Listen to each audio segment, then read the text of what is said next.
Welcome to our channel అండి. ఈరోజు సొరకాయ పొట్టు పచ్చడి ఎలా చేయాలో మీకు చూపిస్తున్నాను. ఇలా సొరకాయ పొట్టు గీరేసుకొని ఆ పొట్టుని సన్నగా కట్ చేసుకోవాలండి. కట్ చేసుకొని దాన్ని కొంచెం నూనెలో వేయించుకోవాలి. అప్పుడు దాంతోపాటు కొంచెం ఒక చిన్న సొరకాయ ముక్క కూడా వేసుకొని ఒక గుప్పెడు ముక్కలు వాటిని కూడా తీసేసుకొని పొట్టు ముక్కలు వేసేసుకోవాలి.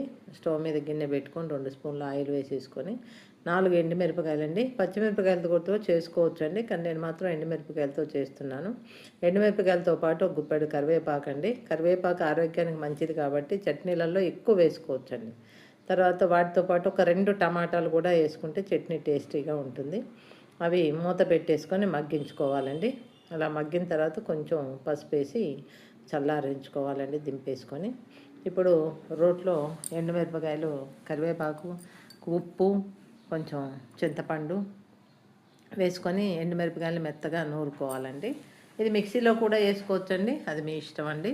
నేను మాత్రం రోటి పచ్చడి రోట్లోనే చేస్తానండి. కొన్ని ఒలిసిన ఎల్లిపాయలు, జీలకర్ర అన్నీ వేసుకొని అలా మెత్తగా ఒకసారి 2 సార్లు కలయబెట్టుకుంటూ మెత్తగా నూరుకోవాలండి. ఎందుకంటే సొరకాయ పొట్టండి మందంగా ఉంటుంది, కొంచెం నూరటం రోట్లో ఇబ్బందికరమే.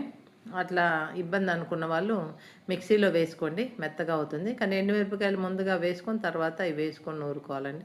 ఇలా మెత్తగా నూరిన తర్వాత తీసుకోవాలి. చూడండి, తాలింపు వేయాల్సిన అవసరం లేదండి, ఎందుకంటే అన్నీ మగ్గిచ్చాం కాబట్టి. ఆయిల్ కూడా తక్కువ వాడాలి అనుకుంటున్నాం కాబట్టి తాలింపు వేయాల్సిన అవసరం లేదండి. వేడివేడి అన్నంలో వెరీ టేస్టీ అండి.